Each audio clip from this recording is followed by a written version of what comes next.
Did you get your count? Well, I mean, there's about 35 feet, and nearly 99% of folks raised their hands, so. All right, okay. Okay, we'll continue now.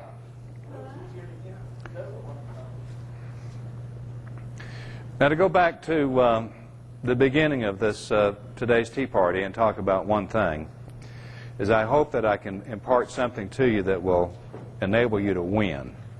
Because I love to win, I hate to lose. I'm not interested in riding a rocket into outer space if I'm going to burn up on reentry. I want to win. I want to win. Now, we're going to discuss 4 actual cases of real, live people. Let's go back and review.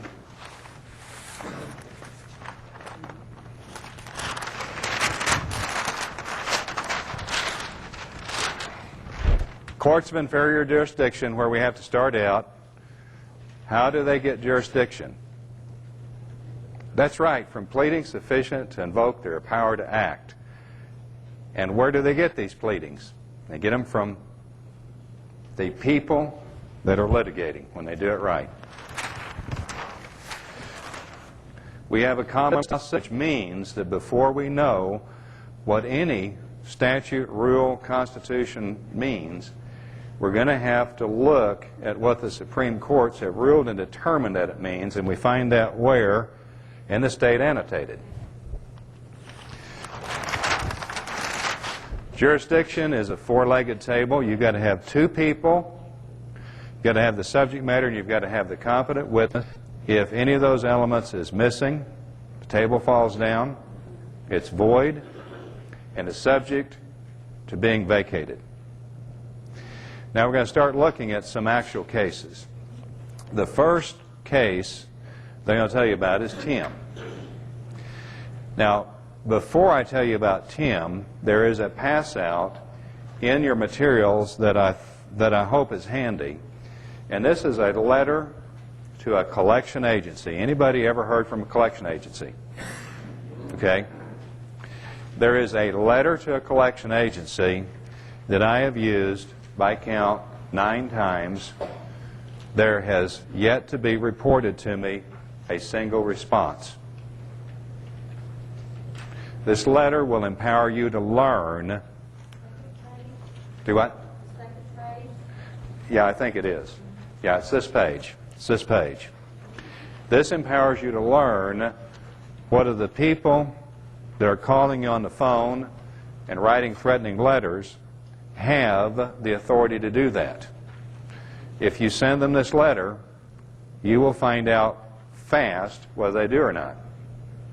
Because you'll probably never hear from them again. I've used it 9 times.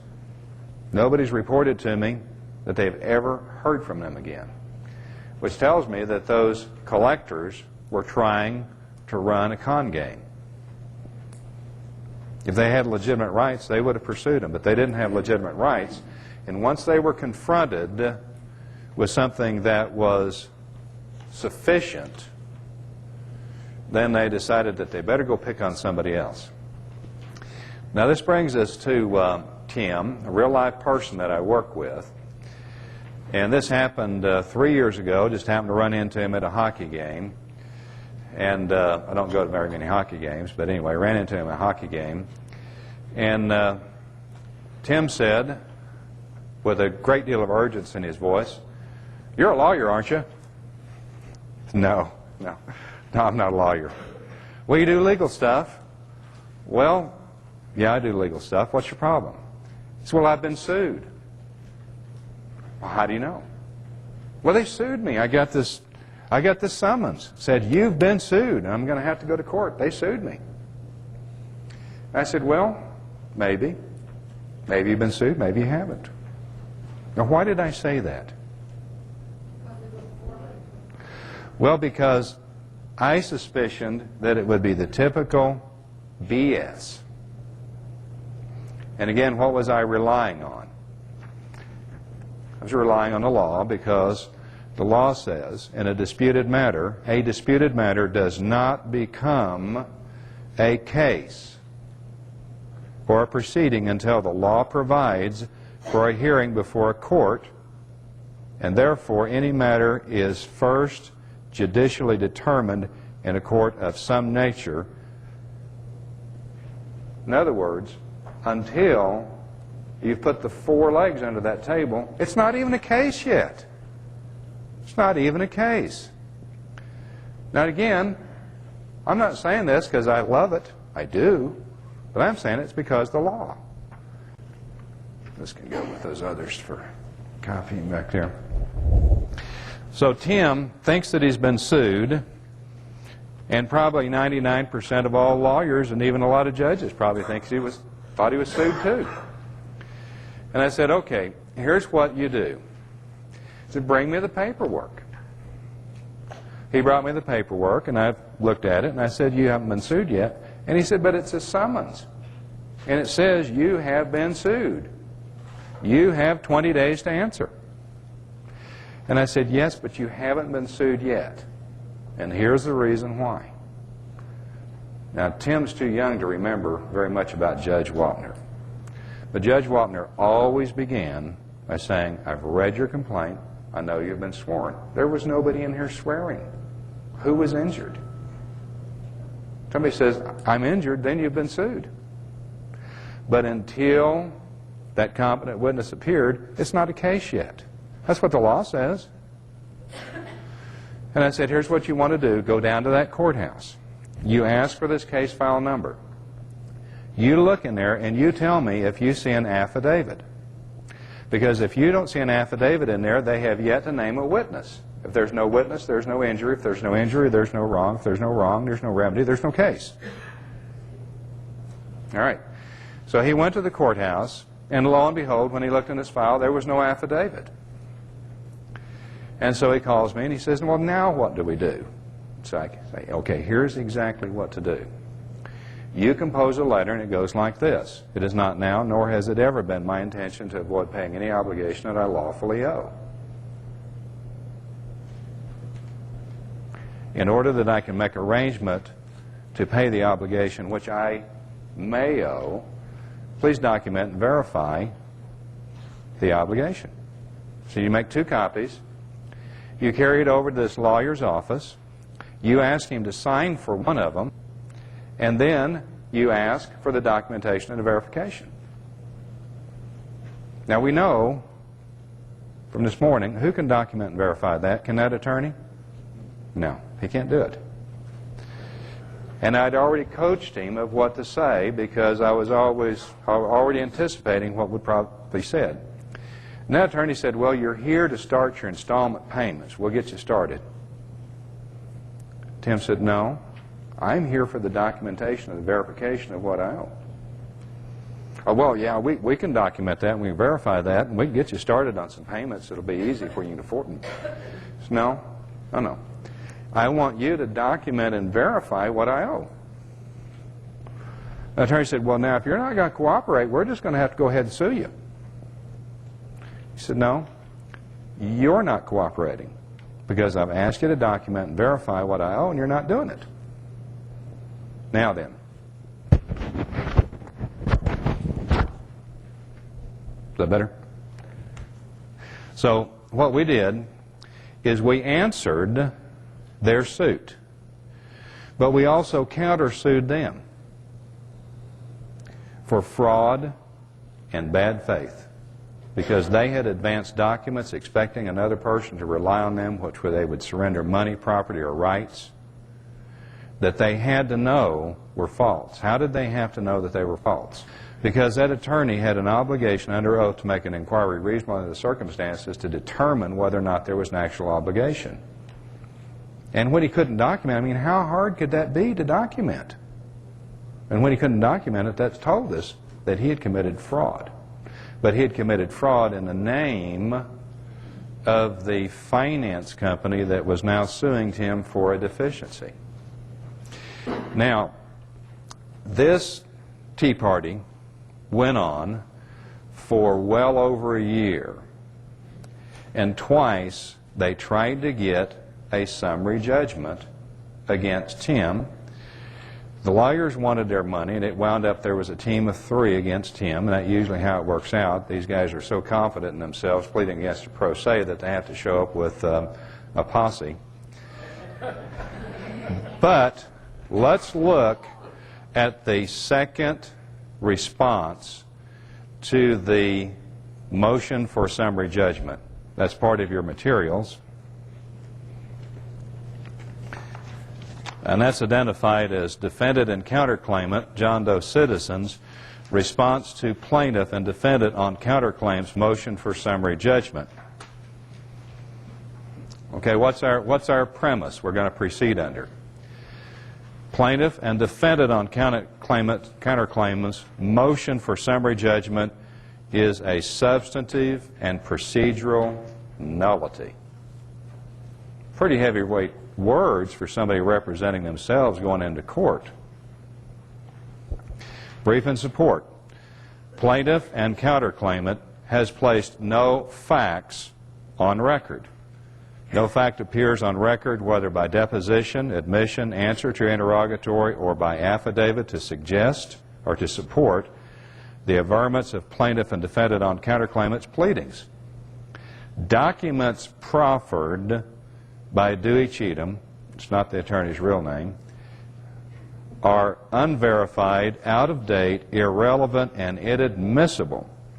The record shows that the defendant and counterclaimant, John Doe Citizen, has testified and testifies again infra, establishing that material facts to which there is substantial controversy are at issue in this case.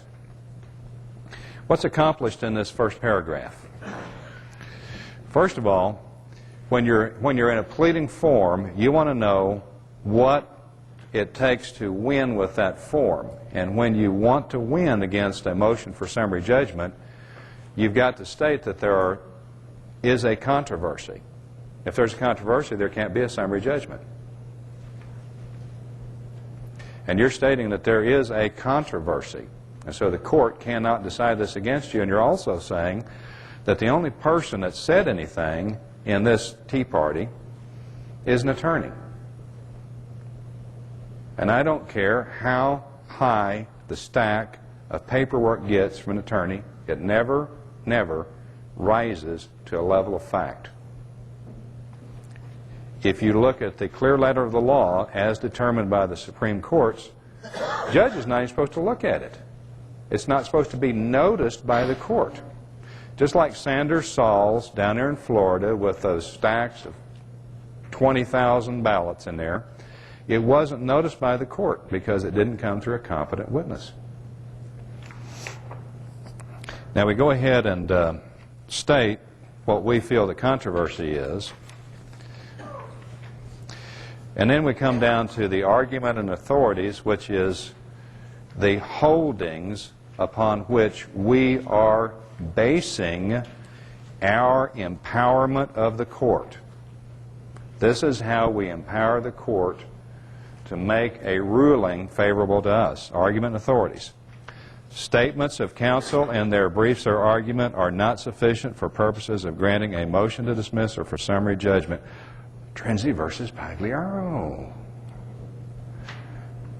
Unsupported contentions of material fact are not sufficient on motion for summary judgment, but rather material facts must be supported by affidavits and other testimony and documents that would be admissible in evidence at trial.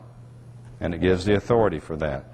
Where there are no depositions, admissions, answers to interrogatories, or affidavits, plaintiff's motion for summary judgment could not be considered under District Court Rule, Oklahoma Statute 12, Chapter 12, Rule 13, providing for judgment where facts are not controverted, inasmuch as there was a complete absence of any requisite basis, misspelled basis there, for proper determination that no substantial controversy existed. And it's coming from where? Our annotated statutes. Any ruling on a motion for summary adjudication must be made on record parties have actually made and not upon one that is theoretically possible. and then I go ahead to list some other authorities there. But it goes right directly, exactly to what we've been talking about. The other side was not entitled to a judgment. They hadn't even established a case yet. Do you think that this is unusual? I estimate that this has happened 50 million times in this country because our legal system is so rotten, attorneys are so lazy, incompetent, and utterly stupid. So, actually happened in the case. Well, what happened is they fought on for about another month or so after this. And they called him and they said, "We will leave you alone if you'll leave us alone. Will you please leave us alone? Will you please drop your suit? We'll drop our suit if you'll drop yours." Well, I left it for Tim to decide what to do because I wouldn't have dropped it because I want to win. But he had had enough after nearly 2 years of having these people as if they had a gun at his head, that he was really ready to drop it and let it go.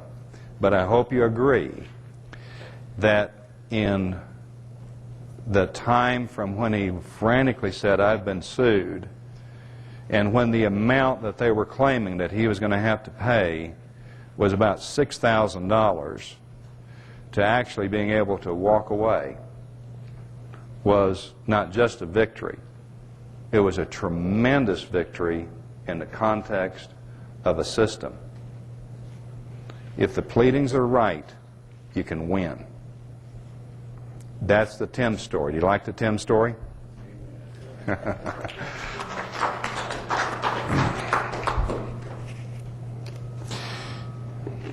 Now we're going to talk about the Dorothy story. Anybody here ever had a credit card that they kind of had some problems with? Well, I tell you, this credit card business is a racket, isn't it? It's horrible. It's horrible.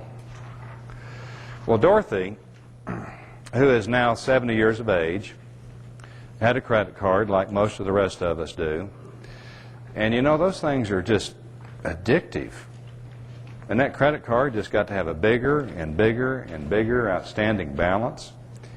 And it eventually got to the point that it was just, she was never going to be able to pay it off. All she could do was just manage to make the monthly payment on that thing, which with its excessive interest rate means that you may never pay that thing off. Dorothy paid conscientiously and probably would have on and on and on, except she had another little problem called the IRS. The IRS worked her over, and by the time the IRS got through working her over, she was ready to quit work. And when she quit work, she did not have the financial means to pay that credit card. The credit card went into default. And then what happens when a credit card goes into default, usually? What do they usually do? They sell it. They sell that obligation. Unless that promissory note is transferable. And even then, only with proper notice. If you sell it, it's dead. It doesn't exist anymore. It's gone. Killed it. Well, it depends on whether there's a transfer clause in it. And if there's a transfer clause, it can be sold if they give you proper notice. We have a thing on taxes where the so-called county clerk sells it to the sheriff on back taxes. Is it dead? Well, we'll have to get to that later. We'll try to work that one out in the afternoon session. So anyway, here's Dorothy, defaulted on this credit card, and by the time she defaulted on it, the balance on this thing was $6,000. She sued by a lawyer in the name of the company that had the credit card. Now, she had been, unfortunately at that time, held back by a tether because she thought she might be protected if she wrote on the outside of that summons, refused for fraud, and returned it. Anybody heard that one? Okay. Didn't work. It didn't work. That attorney got a summary decision against her for $6,000. Now then, a little bit over a year later, she is compelled to go into court on a hearing on assets. And strangely enough, this $6,000 has managed to inflate to $14,000. How does that happen? I think it's called greed. And so she appeared in court, and that attorney said, "Oh, you better get an attorney. You're in big trouble. You need help. You better get you an attorney. You need an attorney? You better get you an attorney." Well, Dorothy didn't get an attorney. What we did is, because we looked at the record and saw that it was the typical atrocity that had not been done properly, we launched a collateral attack. And this is the last effective pair of pleadings that were filed in that attack. We sued another court, in other words, a collateral attack. Now, in these cases, these are real cases. What I've done is go through them and attempt to remove anything that would actually identify the people in the interest of their privacy. So if you see something there that leads you to conclude that you might be able to discover who that is, please ignore it.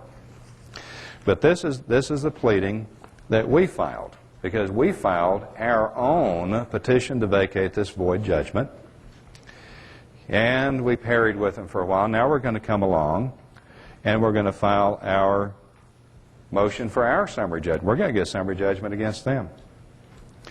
And so we'll read a little bit of that. Mark, you want to read the first page there?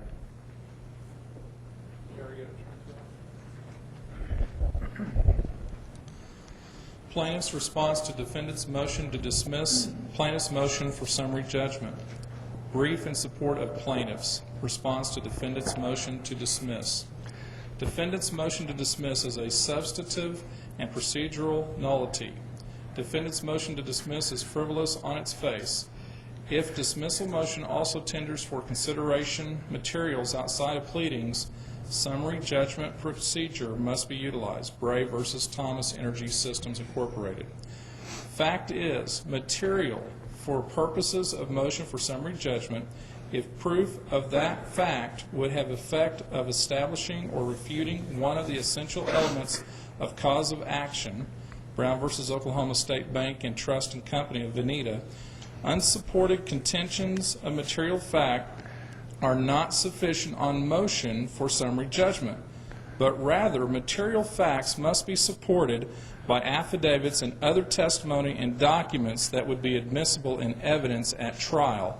Cinco Enterprises Incorporated versus Benso.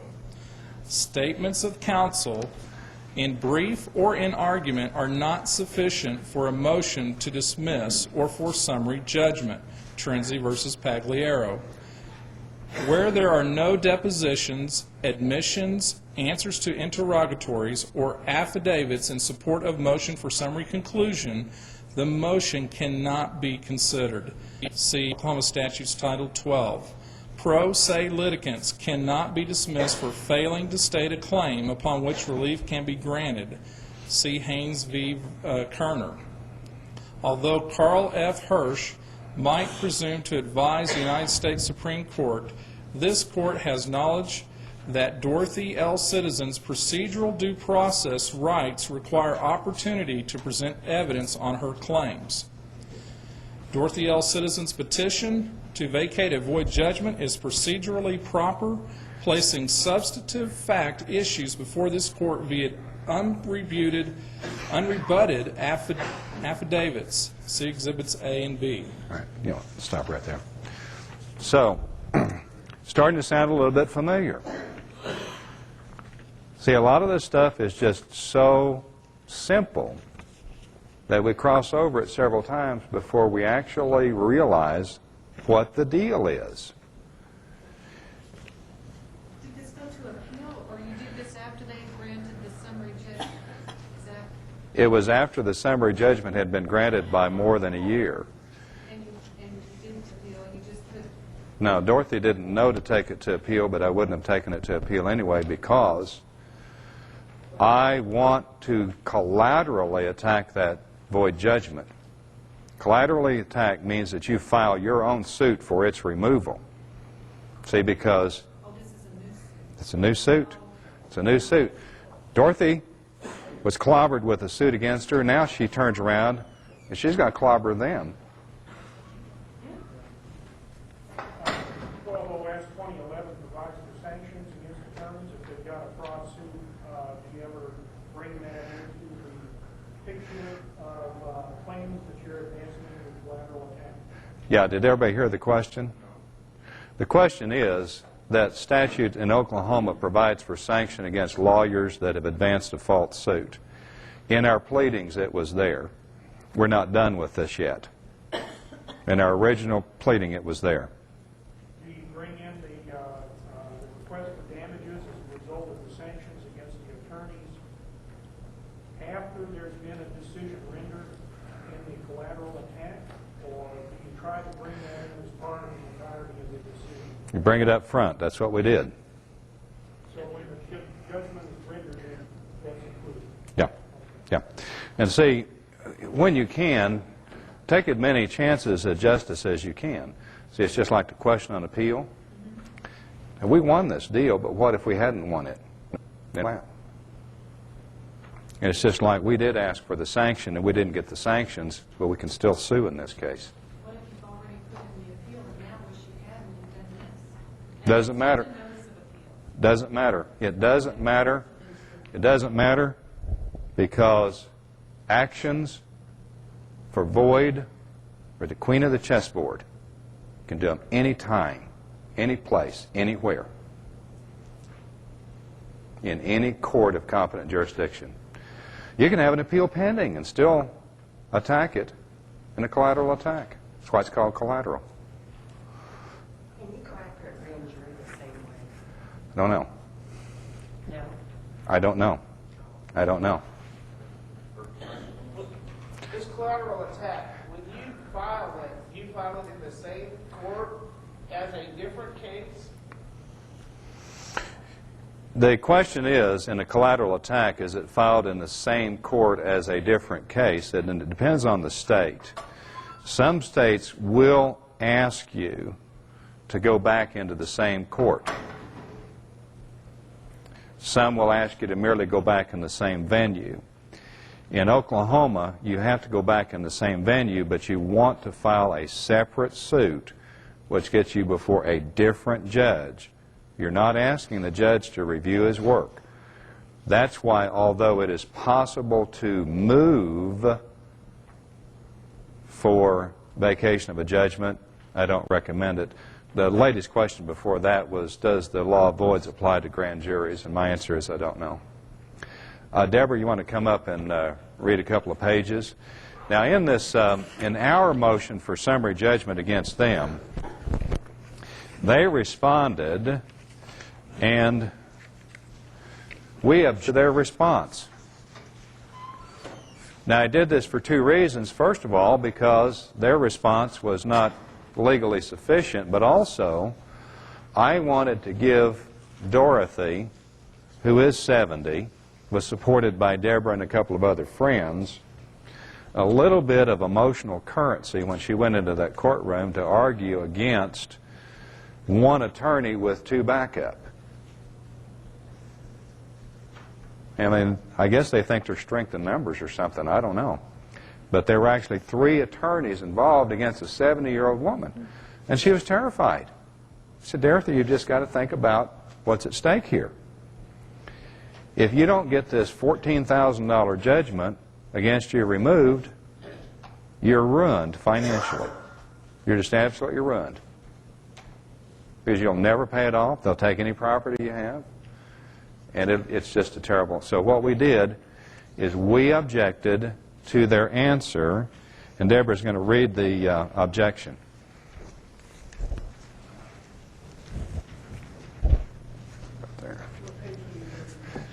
Okay, this is page 1 of the last 2 pages that are attached to that pleading.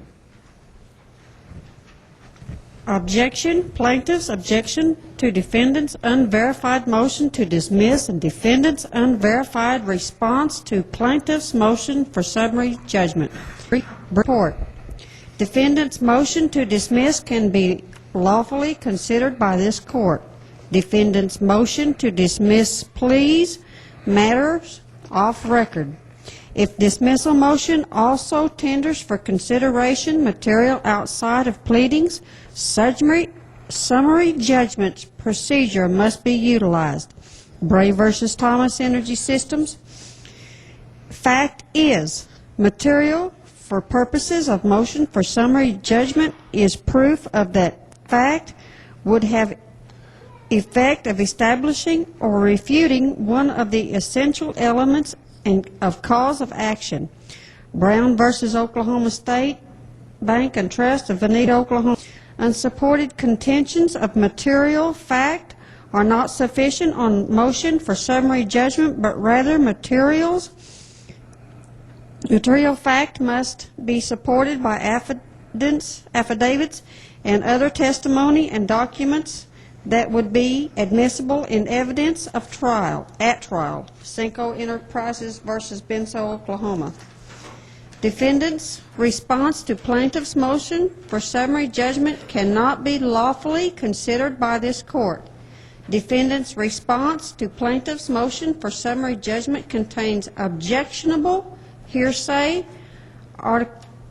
articulated as fact number 1 through fact number 11, and additional material facts not in controversy articulated as Exhibit A through J.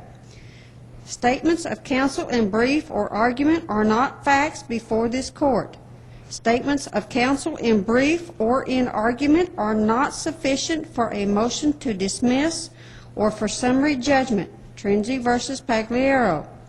Where there are no depositions, admissions, answers to interrogatories, or affidavits in support of motion for summary conclusion, the motion cannot be considered. Oklahoma State Title 12, Chapter 12, Rule 13.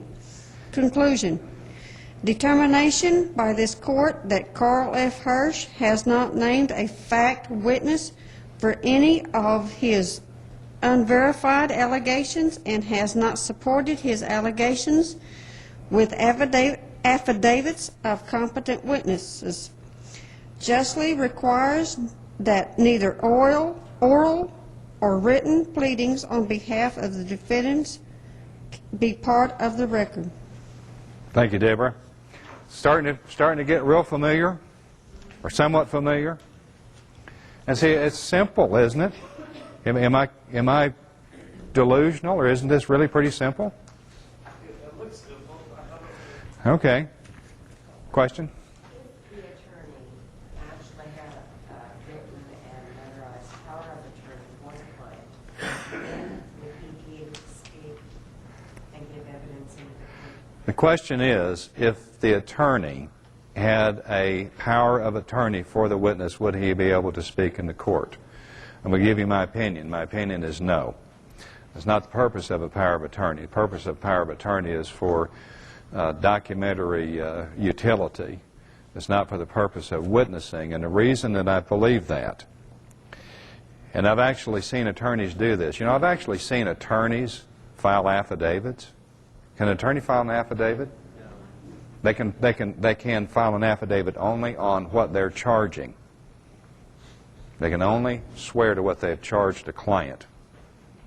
They can't file an affidavit, but I've actually seen attorneys in 2 cases file an affidavit and begin it based on reasonable information and belief. That's not an affidavit. That's not an affidavit. It has to be based on actual knowledge. Now, if you want a pro forma for an affidavit, look at the affidavit in the case that I called Tim that we looked at first there. And your affidavit, short, positive, statements of fact.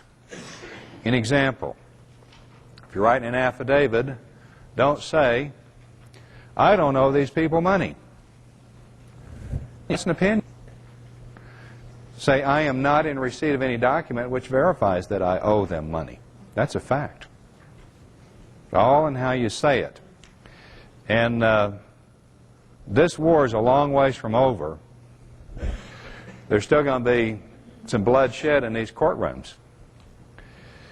But the judicial industry is starting to pay attention for two reasons. They're seeing an increasing number of pleadings that are correct. Do your pleadings correctly. And they're also starting to look over their shoulder because they realize that they are being watched and that the tide is turning, and they're going to have to decide where they want to be when the whole thing sorts out. The tide is turning. So if you're in need of an affidavit, and you will be, there are rare occasions when I will submit any pleading without an affidavit. Because if it goes to a fact issue and it is not rebutted, that is an automatic win in a court of competent jurisdiction. So what happened in Dorothy's case? Did the attorney get to clobber her for $14,000? That judge was kind of like the Wicked Witch of the West. Oh, she struggled and struggled, but she finally vacated that judgment as a void. And I don't think it was because she has an overwhelming sense of justice. I think she was painted into a corner and realized that the only safe way out was to vacate that judgment according to the proper pleadings. Dorothy told her that if she did not, basically gave her, she said, Judge, she says, I can see that I'm not going to get a fair hearing, so I am going to ask you to recuse yourself. Everybody hear that? Okay. Don't be afraid to do that. Don't be intimidated by them. Attorneys and even judges are in a slave-master relationship. Servant-master relationship. Guess who the servant is and guess who the master is? That's exactly right. And it's the theme that's going to keep coming across when we're talking about the courts. They're our servant. They're there to serve us, but we've got to know how to make them serve us. And we'll never make them serve us if we don't do our pleadings correctly. Even though they are the guardians of our liberty, we can't count on them to tell us everything. Okay, so that's another victory for the little people.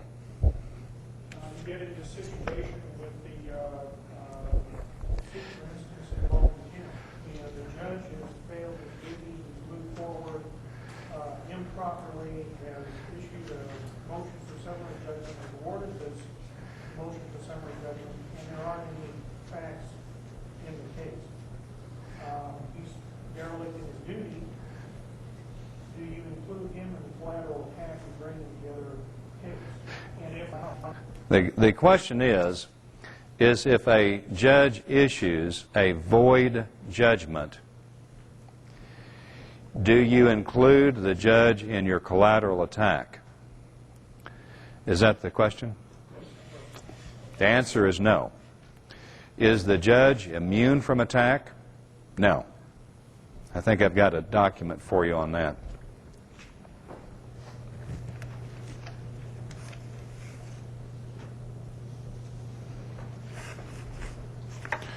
my understanding is he loses, if he issues that void judgment without subject matter jurisdiction, he loses all immunity. He does lose immunity.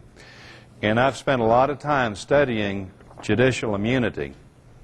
And I can guarantee you that many times in print, in the law books, and even in the annotated, you'll see a statement like this.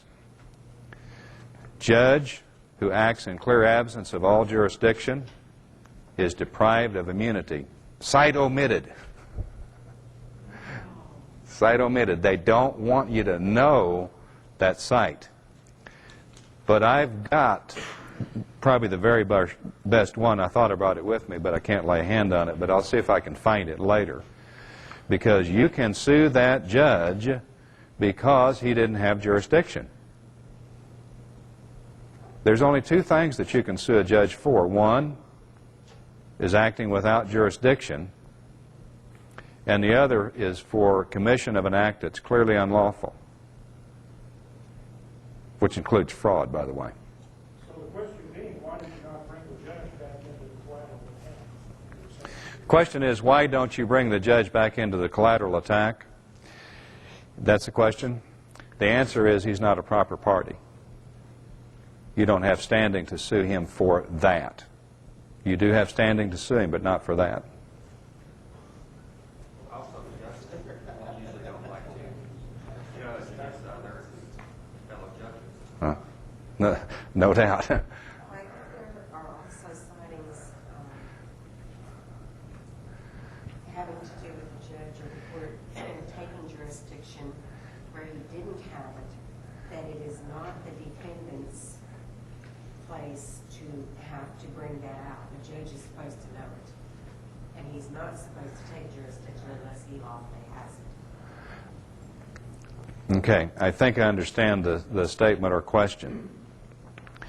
A court, meaning a judge, can determine their own jurisdiction.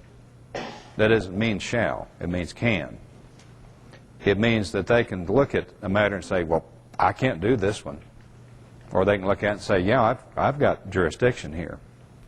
That doesn't necessarily mean that they have jurisdiction, but they can make their own determination on jurisdiction, and that's why you do not do a direct attack by motion, because you're asking that judge, did you have jurisdiction here? He's going to say, yeah, sure did.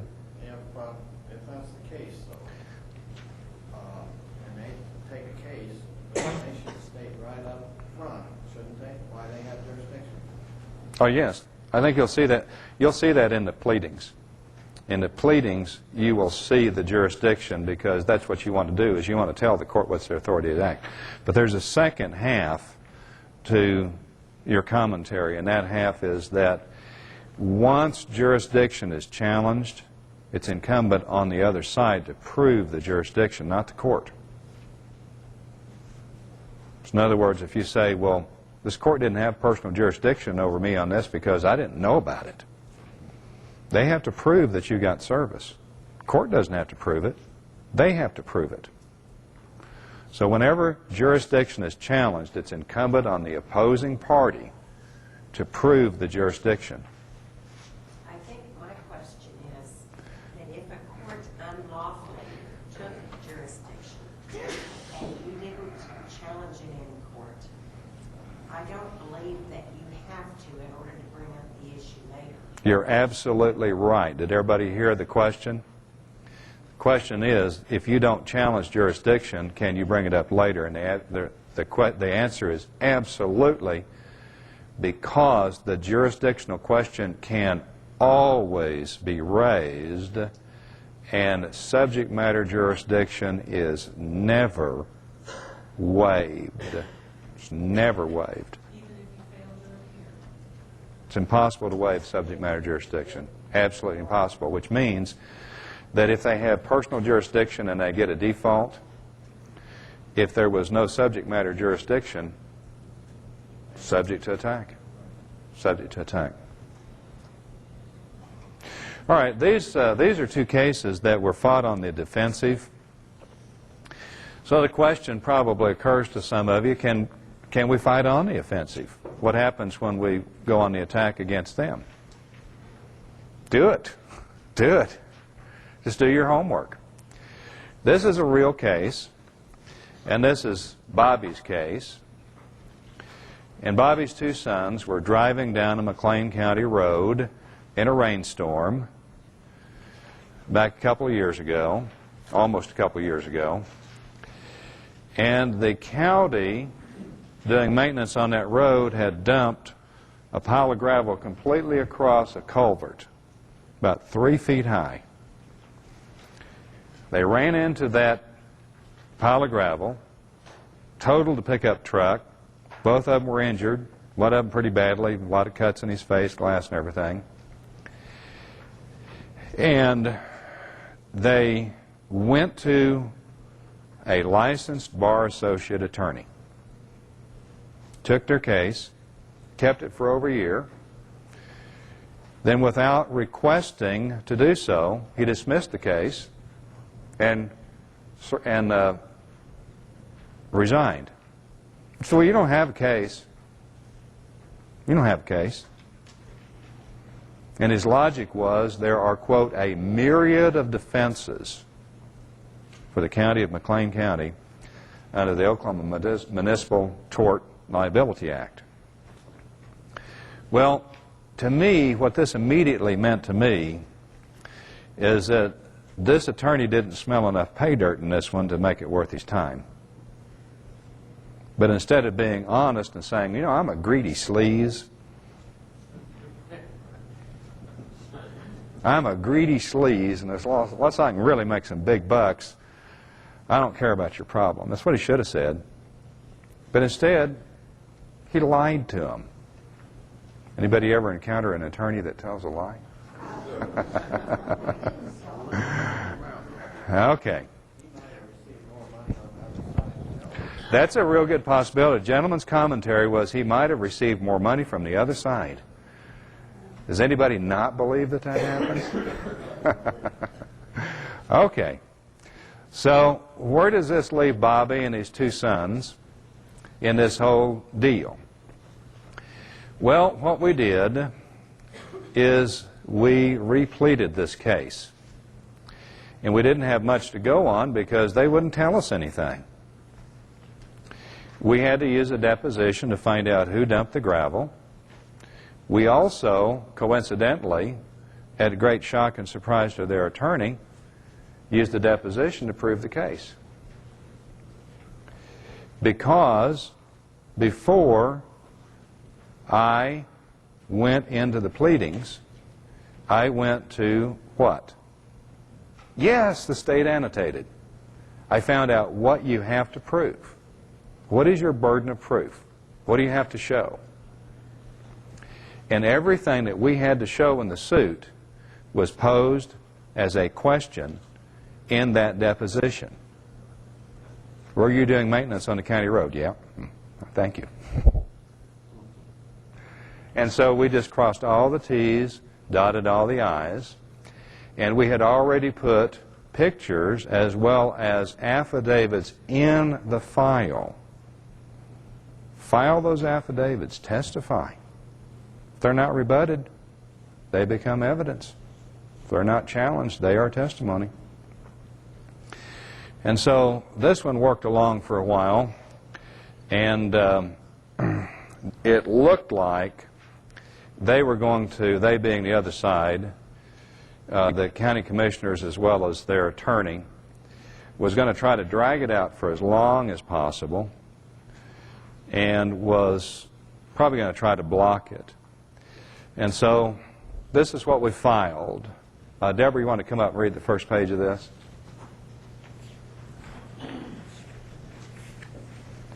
Read a couple of pages if you can.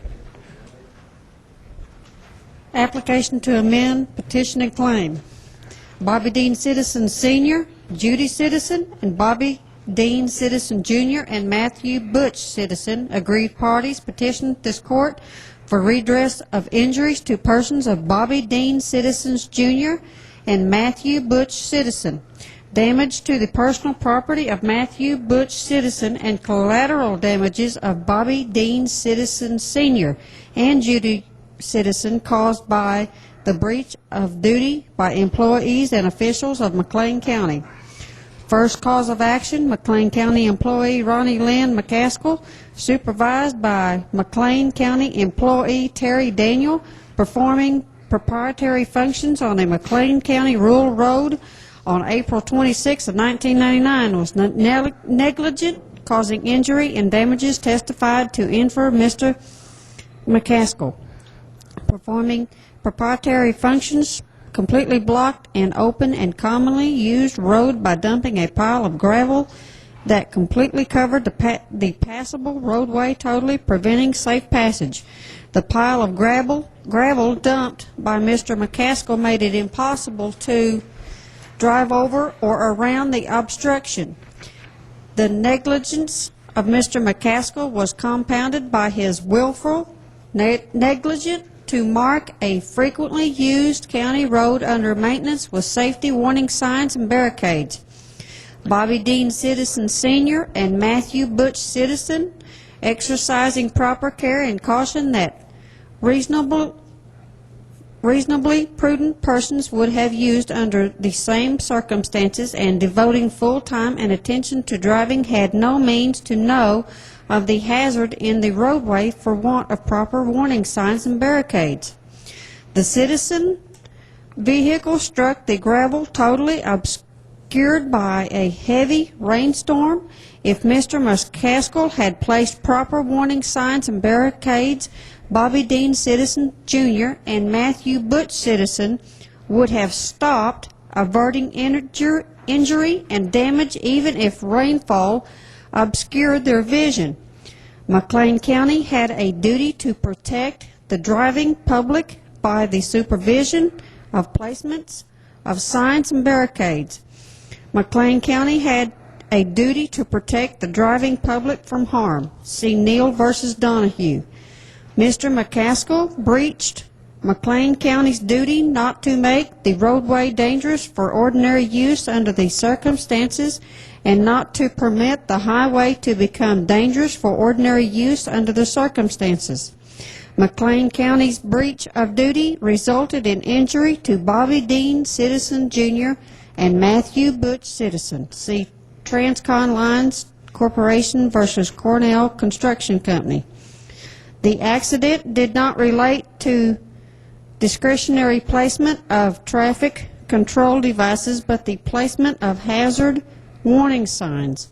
A municipality has an ongoing duty to warn of known dangerous conditions of the road.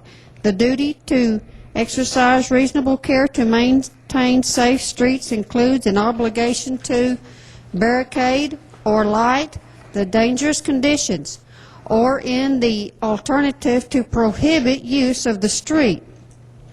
McLean County is not immune from suit. There shall be a remedy afforded for every wrong. Oklahoma has waived counties' immunity for occurrences arising from proprietary functions.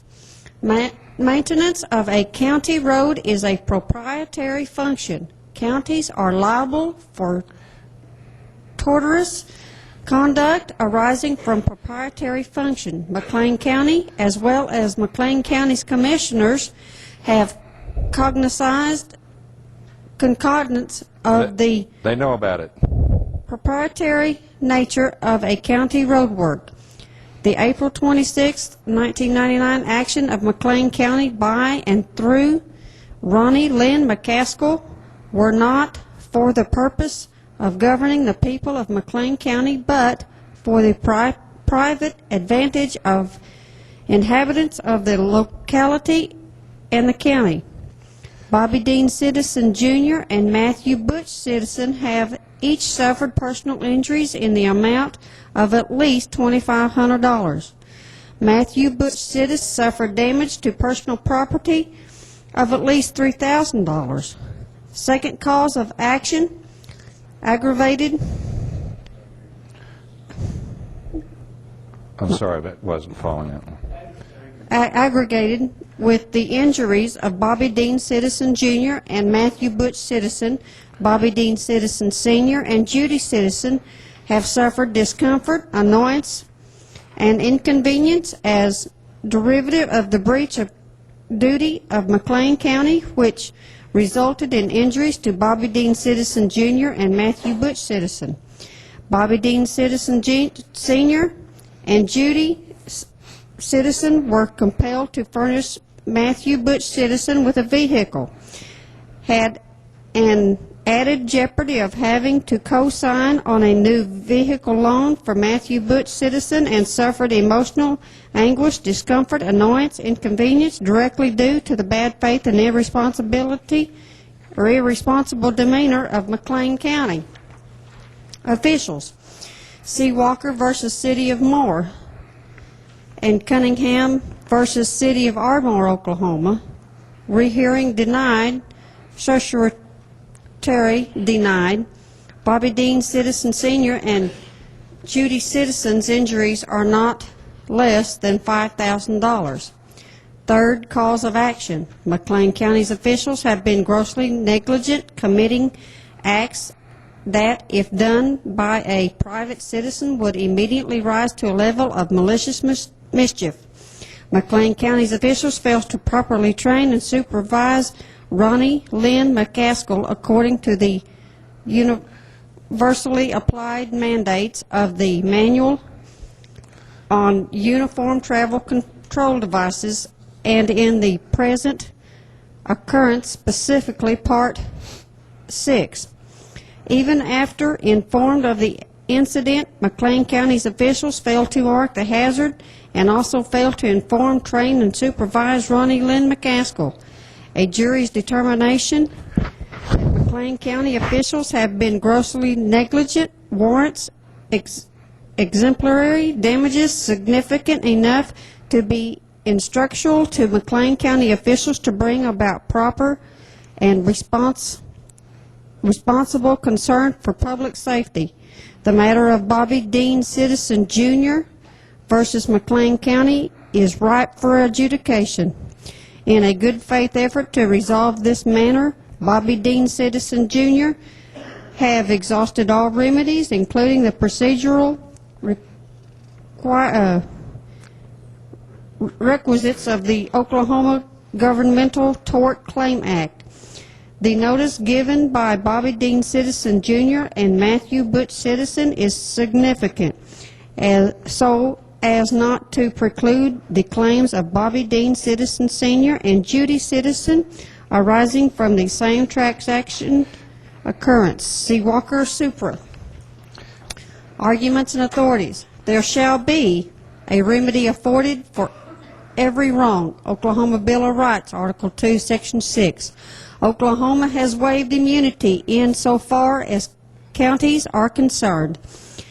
And indicia of a proprietary function is that it is quasi-private in nature and exercised not for the purpose of governing its people, but for the private advantage of inhabitants. Maintenance of county roads is a proprietary function. Counties are not immune from liability for tortious conduct occurring during the performance of a proprietary function. The liability of the state for tortious conduct arising from the performance of a proprietary function is analogous to that of a municipal corporation. Terry versus Edgen, Oklahoma. Remedy sought. A jury's determination that McLean County breached duties causing injury and damage justly requires compensating Bobby Dean Citizen Jr. in the amount of $2,500. Matthew Butch Citizen in the amount of at least $5,500, and Bobby Dean Citizen Sr.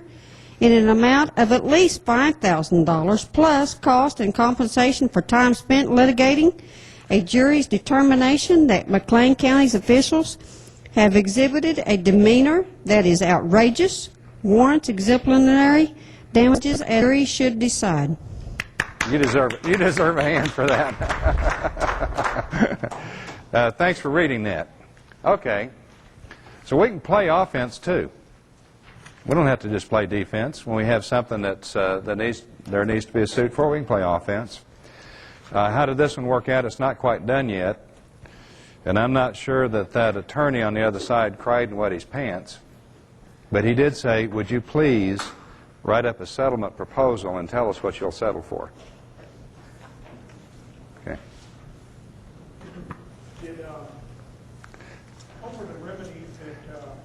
you were required to exhaust pursuant to the Oklahoma Tort. The question is, under the Oklahoma Tort Liability Act, what are the remedies that you're required to exhaust? The answer is you have to actually submit a proposal to the municipal government stating your damages and the occurrence. They have an opportunity to examine the claim and pay or make an offer on the claim. If you don't do that, you can't proceed. That's your administrative remedy. In this case, they denied it. They totally denied it. We didn't do anything wrong. I went out and looked. This culvert completely was underneath the roadway. If you would have driven on either side of it, you'd have rolled your car. The gravel was that tall.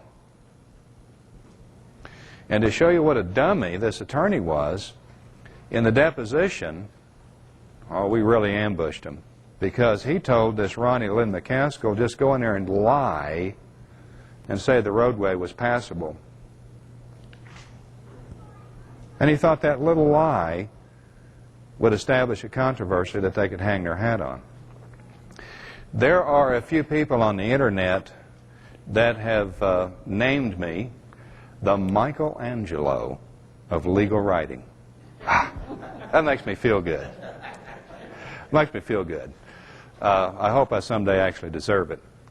But in this, I'll tell you a little secret.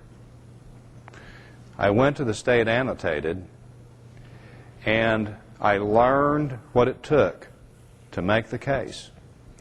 And then I went to the court files and I pulled the actual file of the actual case that Oklahoma relies on as the landmark case on municipal tort liability in traffic claims. And I made notes. I didn't plagiarize any of the work, but I did make notes because I wanted to know what do we need to show to win and what can they do as a defense. That's why I covered a base. Here's a defense that they could have said. They could have said, well, these guys weren't paying attention to what they were doing. If they'd have been careful, they wouldn't have been in an accident. Wait a minute. We're going to open that gate and close it before they get there. We're going to say, no, they were devoting time and attention to driving just like a prudent person was. Not only that, buddy, here's the affidavit on it. Again, statements of fact. It doesn't state an opinion, but it states a fact. As far as what we have to prove, you can discover what you need to prove your case. We needed to prove that McLean County has a duty to protect, that they have a responsibility for the supervision and placement of signs and barricades, that they have an obligation to the public not to subject the public to harm, that they breach those duties, making the roadway dangerous. You put that all in your pleadings, your whole argument there, and support it with affidavit. You open those gates and close them before they have a chance to go there and argue against you. At defense, they could have said, well, you know, we don't have any obligation to put up traffic control devices. Well, yeah, you do in this case, because this is not about traffic control devices. This is about hazard warnings. So we're going to make that clear that we're talking about the absence of any hazard warning being placed there. You had an obligation to do that, to light it and barricade it, and you didn't do that. And this was a proprietary function that you guys were out there doing anywhere. Because if you let a municipality claim that they were doing something that was a governmental function, they're going to win. You say, no, no, this wasn't a governmental function. This was a proprietary function. And you know what? Not only do these things that we had to be able to effectively plead, rightness, gross negligence, and all of these other elements were posed as questions to their witness.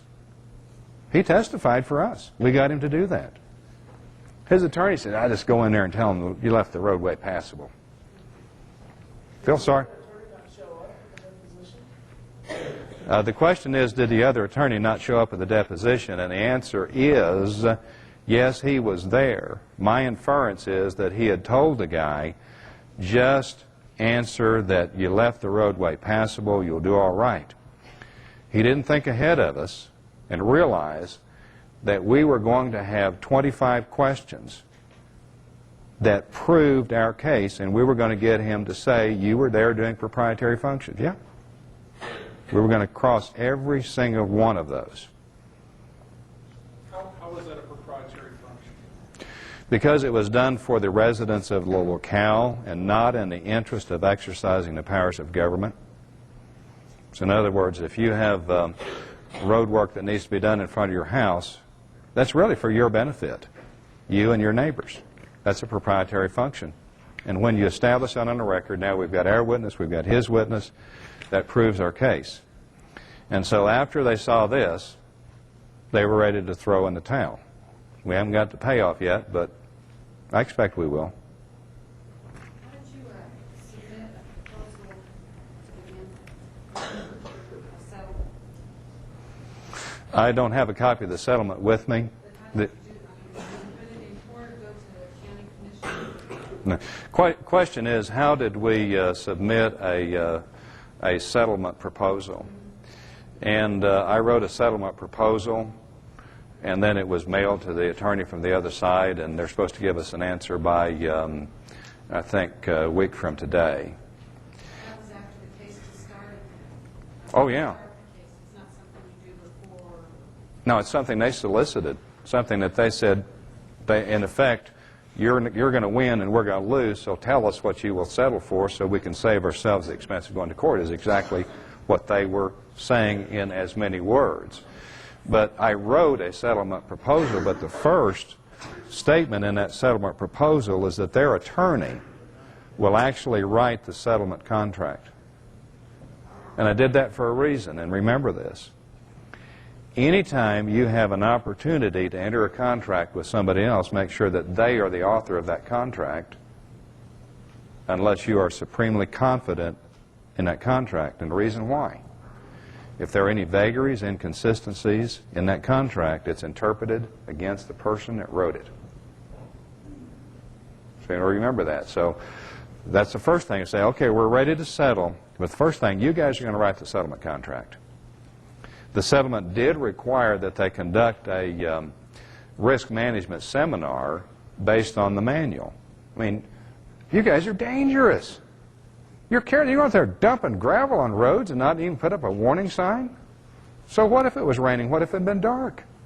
You're going to get somebody killed. Stop it. So that's one of the things that we put in the settlement, is they have to conduct a risk management seminar so that they can learn how to start marking these roads. And it asked for damages that probably, even after the horse trading's done, will be about 3 times what they would have settled for in the beginning. Might even been enough to attract the attention of a licensed bar associate. I don't know. But so. You spoke of the importance of discovery in this particular case. Are you aware of any procedure that can be used to conduct pre-trial discovery? The question is, am I aware of any procedure that can be used to conduct pre-trial discovery? Is that the question? The answer is absolutely. You're entitled to discovery, and withholding discovery is actually a felony. Prior to the case even being filed or any plea being filed? No, not prior to the case being filed, because you don't have any authority to ask for this discovery. You can ask for it, but you don't have any authority to do it. After the pleadings begin, you ask for your discovery, and if you don't get your discovery items, you can file a motion to compel, and if you still don't get your discovery items, you can file a motion to sanction. But that's often done. They will often block the case by refusing to give you evidence. But you can get that evidence, and that's one thing where the courts, if there is an area where the courts tend to lean in our favor, it's on that, because it's just absolutely too outrageous to deny you a clear request for the information that will enable you to plead your case. That's one place where they're really not going to play games with you. We have been discussing jurisdiction jurisdiction a little while ago, and in the federal courts, the thing that I've noticed is on every pleading I've seen, there's a very clear jurisdictional statement which invokes the authority of the court. However, in Oklahoma, in the state proceedings, it appears that there's even no requirement for the attorneys or lax in not adhering to the requirement. I think you're asking for a comment on Oklahoma's court customs as far as pleading the jurisdiction. We plead our jurisdiction to act. It's under the Oklahoma Municipal Tort Liability Act, and it's also under the Constitution. So when you get back here to argument and authorities, we pled our authority to act.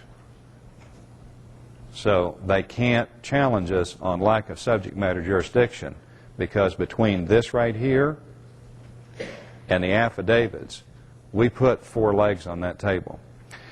It's true that attorneys are very, very sloppy about not stating the court's jurisdiction.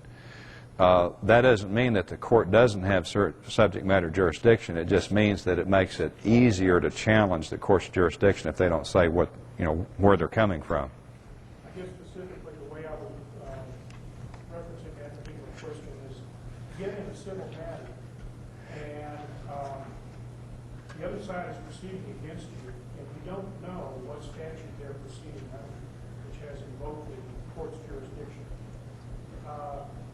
It therefore seems to me to apply the federal standard for lack of a jurisdictional statement, that you have a void judgment argument for lack of subject matter jurisdiction, for failure to inform you of the authority upon which the other party and the court are proceeding. Okay, that's a little long to try to repeat, but you're saying, does it pose a jurisdictional challenge if they don't state their jurisdiction up front? And the answer is it does, but it's not a card I would play in that way. What I would do is file a motion to dismiss for failure to state a claim upon which relief can be granted. What's that? Motion to dismiss? Well, the claim, federal statement for which relief. Okay. You get those from the IRS. Failing to state a claim upon which relief can be granted means that you are not proceeding under a common law authority as a person with standing to proceed under that common law authority. You have to establish 2 things. And that's why I'm going to state the common law authority, but I'm also going to show that I have standing. See, these people had standing because they claimed that they were injured. They're the injured parties. That gives them standing. Now then, in the reverse of that argument, under Haynes v. Kerner, you can't be dismissed for not stating that. The court has an obligation to tell you what you should be proceeding under. But that's a pro se litigant. That's not an attorney.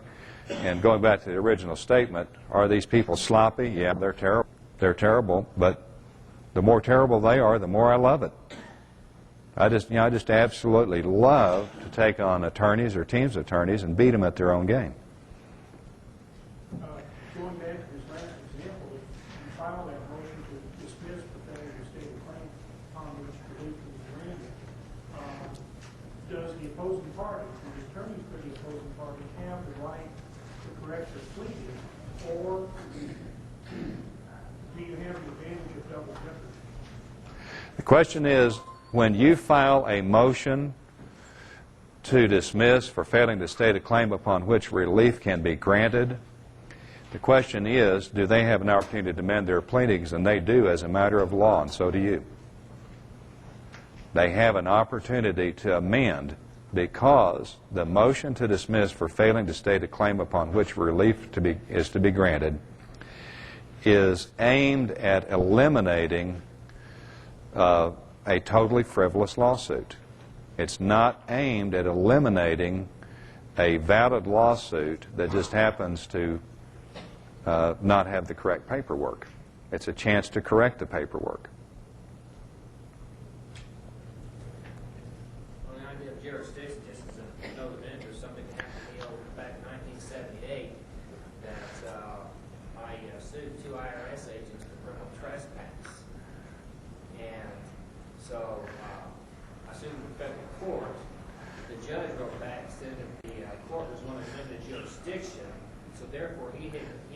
jurisdiction to take the case and sue the two IRS agents in federal court. So I turned around and sued the agents in the state court. Well, the U.S. attorney removed it from state court back to federal court.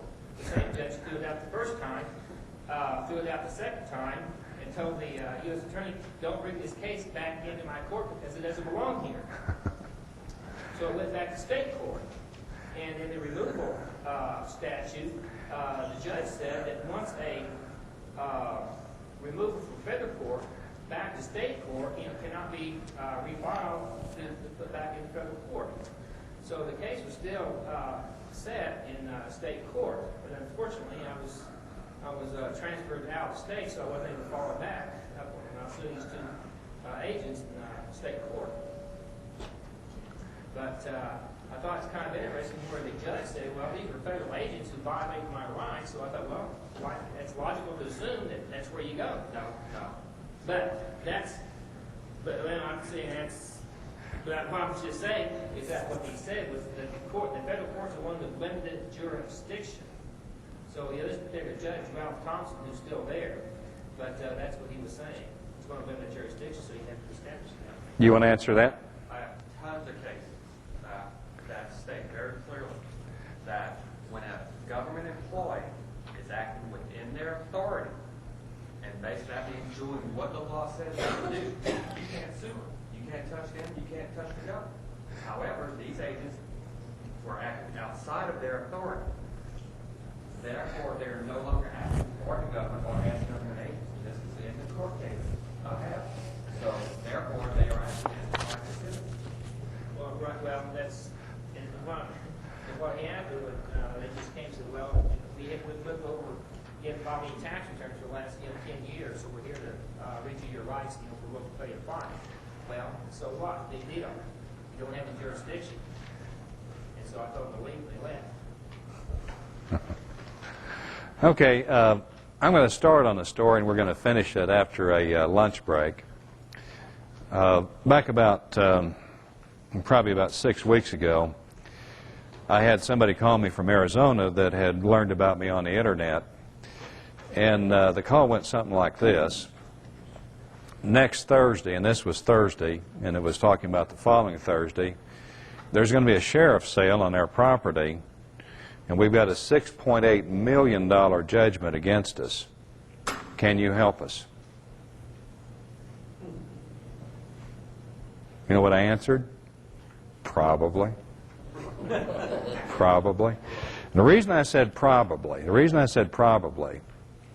is because I have looked at so many cases, and I can tell you that in at least half of them, if not more of them, you can depend on the attorneys to screw it up so bad that it will be an absolute atrocity and can be attacked. But can you imagine being in their position? And these are ordinary folks. They're just common, ordinary folks. $6.8 million in judgment against them.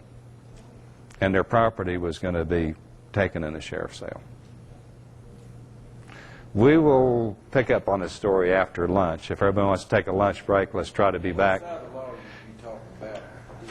Your lawyers or Their lawyers. Their lawyers.